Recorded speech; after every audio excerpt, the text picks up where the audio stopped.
5, 4, 3, 2, 1. Dalton! When you awaken the dead, the further you travel, the riskier your journey will become.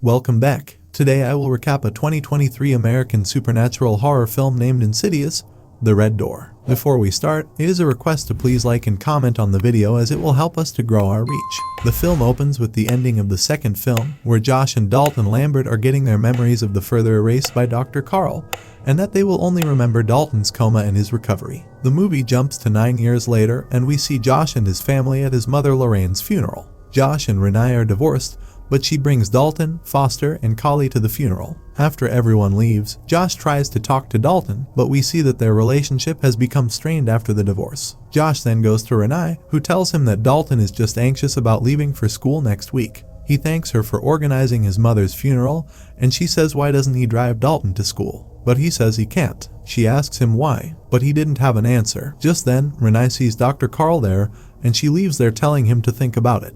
Now when Josh was about to leave, he noticed Carl there and approaches him. He asks him does he know him, to which Carl says he knew her mother but they lost touch. Josh asks him his name, and when he tells him his name, Josh doesn't recognize him and appreciates him for coming. Josh goes to his car and hesitantly texts Dalton to see if he is cool with the idea of Josh driving him to college. Behind Josh's car, a blurry figure can be seen walking toward it. After Dalton texts Josh yes, he puts his phone away, and the figure seems to disappear. Josh drives Dalton to his liberal arts school, where he shows her a power station that his mother has got for him. Dalton begins to put his sketches on the wall while Josh sees a sketch of his mother made by him and appreciates it. Dalton says it's from a photo that he found at the house, and it felt like she was hiding something from the last few years. Dalton then puts up his drawings and artwork, which include his siblings and mother, but not Josh. Josh says he doesn't blame him for this, it's just he himself has been a little foggy the past few years, and he has not been able to manage time for him and his siblings. Only then does Dalton's roommate Chris Winslow enters the room, though he feels there has been a mix-up due to him believing she would be male because of her name. Chris, thinking she interrupted them, leaves there saying she will be back. After she leaves, Dalton and Josh get into an argument as he heard him telling his mom that he did not want to drive him to school. Josh gets furious and calls him ungrateful shit, to which Dalton says no wonder mom divorced him. Josh then leaves there, and both of them quietly tear up to themselves. Later that evening, while Chris and Josh play a game to know each other, he tells her that he doesn't remember when he was 10. He was in a coma for a year, but he doesn't even remember being sick. After a while before sleeping, Chris turns off the room's light, to which Dalton tells her that ever since his coma, he has been afraid of the dark, so he installs a night lamp near his bed. The next day, Dalton begins his class with Professor Armageddon, who tells them to open their portfolios and pull out something that will interest her. All the students pin their best work on their easels, and she tells one of the students named Alec that his drawing is too simple and asks him to tear it up. Alec refused to do it, to which Armageddon dismisses him from her class. After he leaves, Armageddon begins the lecture, and during this, Dalton tears up the drawing he made of Lorraine. She asks him why he destroyed a beautiful drawing like that. She then goes to him and tells him to do it once more, and as he does so, she admires his initiative. She then instructs the rest of the class to dig deep into their memories for their next drawing. She will count backward from 10, and with each number, she wants them to sink further and further into themselves. Now as she begins counting, this triggers Dalton's memories of the further, and he uses charcoal to draw a door before a demon hand pushes against his, causing him to bleed on the door, and this also appears to awaken something in Josh. Later, Josh goes to the doctor for an MRI scan, where Dr. Brower explains the procedure, and tells him that if he feels he needs to get out of there, give the call ball a squeeze, and they will give him a break. While in there, suddenly the lights go out, and Josh calls Brower to understand what's happening. However, someone over the earphones tells him that there is someone with him. Josh squeezes the call bell and tells them to get him out, but it doesn't work and no one answers him, and then someone over headphones says the door is open. Now John begins to get frustrated and starts calling for help, and during this, we see an entity behind him. The entity moves its hand towards him and Josh realizes that there is someone behind him, but when he looks back, he sees no one there. However, he freaks out seeing a demon in a hospital gown crawling toward him. The machine then turns on and he gets off and asks Brower who was that, to which Brower tells him that he has been asleep for 15 minutes and his MRI went perfectly. Later, he tells Josh that there is nothing physically wrong with him and there is nothing to be concerned about. He also tells him that his memory issues could be because of increased stress or changing daily habits, and after knowing what he has been going through in his life, Brower suggests him to see a grief counselor. Later that evening, Dalton tries to remove the blood stain from his drawing, but the more he tries to remove it, the more it spreads, and he gets shocked to see this. He then put that drawing on a wall to see it properly, and as he is watching it, suddenly the lights of the room go off. He takes out his power station and plugs the table lamp into it, but when he switches it on, it lights up red, and he gets shocked to find blood on the bulb. He then notices a bloody handprint on Chris's bed sheet, which he tries to remove but it doesn't, and as he goes to his bed, an entity haunts him, due to which he gets terrified, and only then Chris comes back to the room.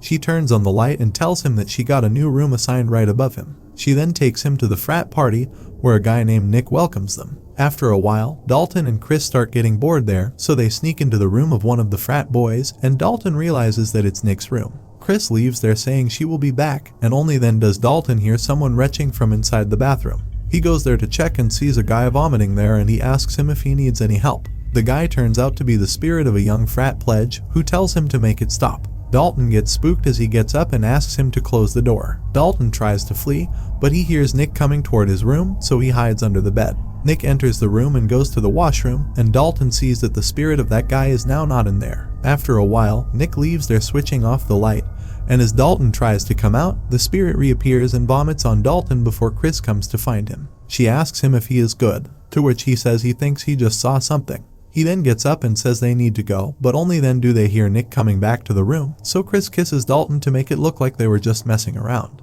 Nick then makes a crude joke about Chris, leading her to kick him in the balls before she and Dalton flee. Later that night, we see Dalton working on his drawing and listening to his dad's voicemail, but after a while, he starts getting dizzy and falls asleep and the lights in his room go off. He then wakes up and looks around and finds a lamp in front of him, which lights up as he grabs it, and the door behind him opens on its own. He gets up and moves towards the door, and when he looks back, he finds himself sitting on the chair. He then goes to Chris's new room and uses her keyboard, which wakes her up and alerts her to his presence. But as she turns on the lights, he drops the keyboard and runs away from there. We then see him going back to his room and a demon following him, and then he returns to his body. Suddenly someone knocks on his door, and when he opens it, he finds Chris there. He then tells her that he is seeing crazy things and that he saw the spirit of a young frat pledge that died during a hazing incident. It started with an art exercise when she asked them to dig deep into their subconscious, and he drew this door. Tonight, he was painting and then he fell asleep, and when he woke up a lantern appeared, and then he walked to her room. She gets up to check his painting and then sits there to listen to him, and he tells her that he feels like he is getting closer to something, or something is getting closer to him. The next day, Josh is in his home trying to do an exercise where he hangs up pictures of his loved ones to try and remember them since his memory is feeling fuzzy. Outside, the same figure that stalked him at the cemetery starts walking closer to the window before it crashes through and attacks Josh. Josh freaks out and the spirit tries to reach out to him, but he flees and locks himself in his room as it chases him.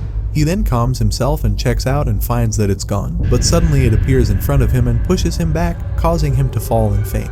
Now when he wakes up, he finds a box labeled Ben Burton, and as he picks it up, he returns to his body. He checks the box and finds that Ben was a mental patient, and the box also contains Ben's photos with Lorraine. Later that evening, Dalton calls his brother Foster and asks him about the red door, thinking it was something from their childhood. But Foster says he does not know anything about it and tells him to ask Mom. Later, Chris comes to him and tells him that she searched the internet and finds that he is not crazy, but an astral projector. She then shows him a video from Tucker and Specs, professional paranormal investigators, explaining astral projection, like how their physical body falls asleep and their astral body leaves that physical body and floats off into another realm. They also mention their former mentor Dr. Elise Rainier, who named this phenomenon the Further. They then check her video, in which she is telling that the Further is a dark realm filled with tortured souls of the dead, and some are doomed to live the worst mistakes of their lives over and over for all eternity. When you astral project to this realm, these are the souls that you awaken with your presence. They can smell the presence of life, and life is what they crave more than anything, and they can come to our world to get it. After the video ends, Dalton tells Chris that the spirit from the frat house told him to close the door, and what if he was talking about this door? He says he needs to find out, and for that, he has to communicate with that spirit. They then sneak into a room next to Nick's room, and because he wanted a dark room for astral projection, he asks Chris to switch off all the lights, and himself sits in a corner. Chris then begins the countdown, and soon after, Dalton falls asleep. After a while, she notices the door of the room opening, seeing that she gets excited. We then see Dalton in Nick's bathroom in front of him, but he is not able to see him. Meanwhile, the lights of the building go out, and when Chris tries to go out, she finds that the door is locked, so she tries to wake up Dalton. Hearing her voice, Dalton tries to go back to her, but the spirit tells him to close the door, and he gets attacked by an entity, and Chris is also attacked in the real world. Dalton manages to free himself, and Nick finds Chris unconscious, and Dalton gets spooked to see a demonic entity beside Chris. Dalton then enters his body, and Nick manages to revive Chris. Meanwhile, Josh checks the records of Ben Burton and gets shocked to see that Ben is his long-lost father that he never knew. He was suffering from schizophrenia and was experiencing sleep paralysis and psychosis. He then checks his photo and finds that he is the same guy whose spirit haunts him. Back at the school, Dalton apologizes to Chris, saying he didn't know anyone could get hurt in the real world. She says he has no idea what he is messing with, and she can't be a part of this anymore. He then calls Foster and asks him to tell him everything he remembers about his coma. Foster says he doesn't know if it's real, but he remembers they were in a room somewhere, like a basement. Dalton gets some vision, and he rushes to his room to complete the drawing, and when he finishes it, he gets furious to see that the guy with a hammer is Josh. On the other hand, Josh visits Renee to speak to her about what he learned about his father. He says the man has been dead and gone for more than 40 years, so how he is terrorizing him here now in the real world. He also shows her a note that Ben left for Lorraine the day he died, and asks what ends with him, and what's happening to him. Meanwhile, Dalton texts Chris that it wasn't a coma and that he is going to find the answer. He then sits in front of his painting, and only then the demon blows off a candle, causing the lights of the building to go out. Here, Renee reminds Josh that Dalton and he could travel to some other dimension where they were haunted by entities. His father saw them too, and maybe he is just reaching out. They suppressed his and Dalton's memories, but it slowed him down, and she and his mom didn't know what to do, and she was too scared to tell him the truth. He gets angry and asks her why she did this, to which she tells him that because he chased them around the house with a baseball bat and tries to kill them. She knew it was not him, but that entity, but the kids don't understand, and that is why they got divorced. Dalton gets up to leave, saying they could have gotten through this together, but only then Foster comes there and asks him if it's him showing Dalton's drawing on his phone. He also tells them that Dalton is having nightmares and visions about a red door. Meanwhile, Dalton in the further finds that the hammer in the painting is real, and he picks it, and as the lights turn on, he finds himself in his house's basement. He then sees his mom with him and Foster trying to calm them down, as they are terrified because Josh is angrily chasing them. Dalton says he can go into the dark place and finds Daddy, and only then Josh breaks into the basement and knocks Renee out. He then finds that Dalton is asleep, so he picks up a hammer to kill him, and Dalton tries to stop him. And before Josh could kill him, Dalton attacks him and a fight ensues between them, but he gets terrified and wakes up seeing a demon strangling him.